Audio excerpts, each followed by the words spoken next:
Hello hi എല്ലാവർക്കും നമ്മുടെ ചാനലിലേക്ക് സ്വാഗതം. അസർബൈജാനിലെ മൂന്നാമത്തെ വ്ലോഗാണിത്. 2 ദിവസത്തെ ഗബാലയിലെ കാഴ്ചകളെല്ലാം കണ്ട് നമ്മൾ നേരെ ബക്കുവിൽ എത്തിച്ചേർന്നിരിക്കുകയാണ്.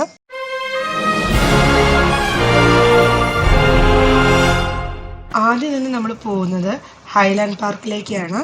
അസർബൈജാന്റെ ഒരു ഐഡന്റിറ്റി കൂടിയാണ് ഈ ഹൈലാൻഡ് പാർക്ക്. എൻട്രൻസ് ഫ്രീ ആണ്.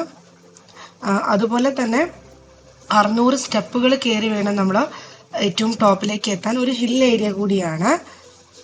ഫ്ലെയിം ടവേഴ്സ്, അതുപോലെ തന്നെ ബക്കുവിൻ്റെ ഒരു പനോരമിക് വ്യൂ എല്ലാം തന്നെ നമുക്ക് ഇവിടെ നിന്നും കാണാൻ പറ്റും. എസ്പെഷ്യലി സൺസെറ്റിൻ്റെ സമയത്താണ് ഈ ഒരു സ്ഥലം ഏറ്റവും കൂടുതൽ ഭംഗി.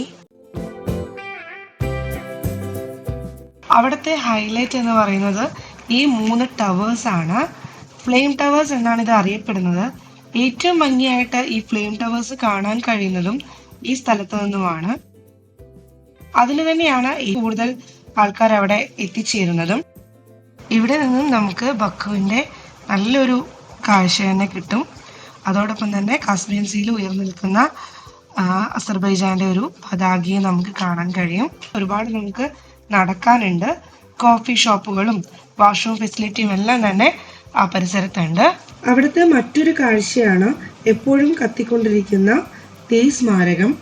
1990 ബ്ലാക്ക് ജനുവരി സംഭവത്തിലും നാഗോർനോ കരാബഖ് യുദ്ധത്തിലും വീരമൃത്യു വരിച്ചവരുടെ ഓർമ്മയ്ക്കായിട്ട് നിർമ്മിച്ചിട്ടുള്ള ഒരു സ്മാരകം കൂടിയാണിത്.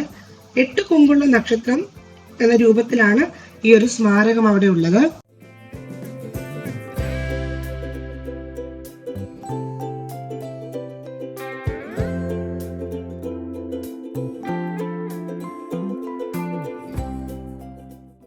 ഹൈലാൻഡ് പാർക്കിലെ കാഴ്ചകളെല്ലാം കണ്ട് ഞങ്ങൾ ഇറങ്ങുകയായിരുന്നു. ആ സമയത്ത് അസർബൈജാൻ ഒരു കല്യാണത്തിൻ്റെ ഫോട്ടോഷൂട്ടും ഞങ്ങൾക്ക് കാണാൻ സാധിച്ചു. ഇനി ഞങ്ങൾ നേരെ പോകുന്നത് ആ കാണുന്ന കാർപ്പറ്റ് മ്യൂസിയത്തിലേക്കാണ്. ആ കെട്ടിടം കാണാൻ നല്ല ഭംഗിയാണ്. ഒരു കാർപ്പറ്റ് ഇങ്ങനെ മടക്കി വെച്ചിട്ടുള്ള ഒരു ഷേപ്പിലാണ് ആ ഒരു ബിൽഡിംഗ് ഉള്ളത്. ചെറിയൊരു എൻട്രി ഫീസ് അവിടെയുണ്ട്. അസർബൈജാൻ്റെ ഒരു ട്രഡീഷണൽ കാർപ്പറ്റുകളും അതുപോലെ അതുണ്ടാക്കുന്ന രീതികളും ഒക്കെയാണ് നമുക്കവിടെ കാണാൻ സാധിക്കുന്നത്. ഹിസ്റ്ററിയിലൊക്കെ ഇൻട്രസ്റ്റ് ഉള്ളവർക്ക് അത് നല്ലൊരു രസമായിരിക്കും കാണാൻ. എന്നാൽ ഞങ്ങൾക്ക് അത് അത്ര ഒരു വർത്തായിട്ട് തോന്നിയില്ല. അതിൻ്റെ തൊട്ടടുത്ത് തന്നെ മറ്റൊരു പ്ലേസ് കൂടിയുണ്ട്. അത് കാണാനാണ് ഞങ്ങൾ ഇനി പോകുന്നത്. ലിറ്റിൽ വെനീസ് എന്നാണ് അത് അറിയപ്പെടുന്നത്. ഇറ്റലിയിലെ വെനീസിനെ അനുസ്മരിപ്പിക്കും വിധം ചെറിയൊരു ബോട്ടിംഗ് ഒക്കെ ആയിട്ടുള്ള ഒരു സ്ഥലമാണത്. 5 അസർബൈജാൻ മന്നത്താണ് ഒരാൾക്ക് വന്ന കോസ്റ്റ്. അതിലൂടെയുള്ള ബോട്ടിനെ പറയുന്നത് ഗൊണ്ടോള എന്നാണ്. ചെറിയൊരു റൈഡാണെങ്കിലും മനോഹരമായിട്ടുള്ള ഒരു എക്സ്പീരിയൻസ് ആയിരുന്നു അത്.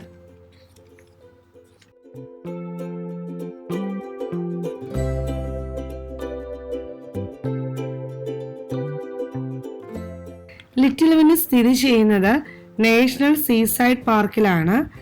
ഈ സൈഡിൽ നമുക്ക് നടന്നു കാണാൻ ഒരുപാട് സ്ഥലങ്ങളുണ്ട്. എന്തെങ്കിലുമൊക്കെ ഫെസ്റ്റിവലിന്റെ ഭാഗമായിട്ടാണോ എന്നറിയില്ല, ഫുട്പാത്തിലെല്ലാം തന്നെ ധാരാളം തുലിപ്സ് ചെടികളും അതുപോലെ പൂക്കളൊക്കെ കാണാൻ പറ്റി. ഈവനിങ് ആയതോടെ ഫുട്പാത്തുകളിൽ ഒരുപാട് ഫുഡ് സ്റ്റോറുകളൊക്കെ തന്നെ വന്നു തുടങ്ങി. അതുപോലെ തന്നെ പതിയെ പതിയെ ആ സ്ഥലങ്ങളെല്ലാം തന്നെ ഭയങ്കരമായിട്ട് തന്നെ ഇങ്ങനെ ക്രൗഡഡും ആയി. ഞങ്ങൾ കുറേ സമയം അവിടെ സ്പെൻഡ് ചെയ്തു.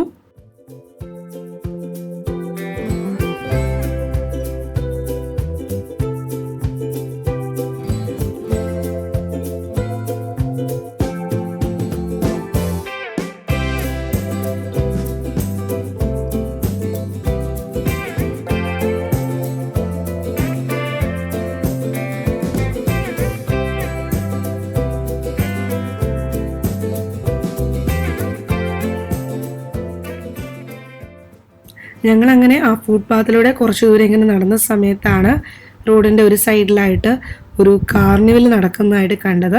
പിന്നെ ഞങ്ങൾ അതെല്ലാം കണ്ട് നടപ്പായി. നല്ല ഭംഗിയുണ്ടായിരുന്നു. ഒരുപാട് ലൈറ്റുകളെല്ലാം ഇട്ട് ഒരുപാട് ഗെയിം സോണുകളൊക്കെ ഉണ്ടായിരുന്നു. അതുപോലെ തന്നെ ഒരുപാട് ഈ ഫുഡിൻ്റെ ഹട്ട് പോലെ ഉണ്ടാക്കിയിട്ട് അതുണ്ടായിരുന്നു. വെറൈറ്റി ഫുഡുകൾ ഉണ്ടായിരുന്നു. നല്ലൊരു അനുഭവമായിരുന്നു അത്. ആ സമയത്ത് ഞങ്ങൾക്ക് അവിടെ ഈ നൈട്രജൻ ബോൾ എന്ന് പറഞ്ഞൊരു സംഭവം ഉണ്ടല്ലോ, നമ്മൾ കഴിക്കുന്ന സമയത്ത് വായിന്ന് പുക പോകുന്നൊരു സാധനം. അതിങ്ങനെ ഒരുപാട് വീഡിയോകളിലൊക്കെ ഞങ്ങൾ കണ്ടിട്ടുണ്ടായിരുന്നുള്ളൂ. അപ്പം അത് അവിടെ കണ്ട സമയത്ത് ഞങ്ങൾ അതും ഒന്ന് ട്രൈ ചെയ്തു.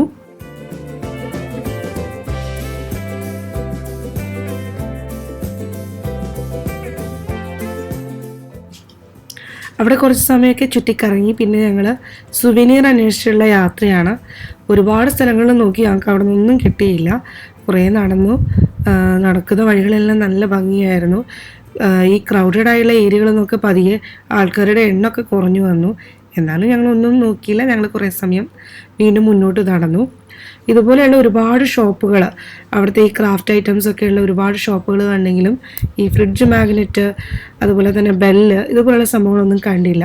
പിന്നെ കുറച്ച് ദൂരം പോയപ്പോൾ ഇതുപോലൊരു ചെറിയൊരു ഷോപ്പ്, ഈ വഴിയരികിൽ വെച്ച് വിൽക്കുന്നത് പോലെ ഒരു ചെറിയൊരു ഷോപ്പ് കണ്ടു. അവിടെ നിന്ന് ഞങ്ങൾ സുവനീർസൊക്കെ മേടിച്ച് ഞങ്ങൾ വീണ്ടും നടന്ന് ഞങ്ങളുടെ വണ്ടിയുടെ അടുത്ത് പോവുകയാണ്. ഇനി നേരെ ഞങ്ങൾ ഹോട്ടലിലേക്കാണ്. എല്ലാവർക്കും ഈ വീഡിയോ ഇഷ്ടമായെന്ന് വിചാരിക്കുന്നു. അസർബൈജാൻ്റെ കൂടുതൽ കാഴ്ചകളുമായിട്ട് നമുക്ക് അടുത്ത വീഡിയോയിൽ കാണാം. എല്ലാവരും ചാനൽ സബ്സ്ക്രൈബ് ചെയ്യുക, ലൈക്ക് ചെയ്യുക, നിങ്ങളുടെ വിലയേറിയ കമൻസും രേഖപ്പെടുത്തുമെന്ന് വിചാരിക്കുന്നു. താങ്ക്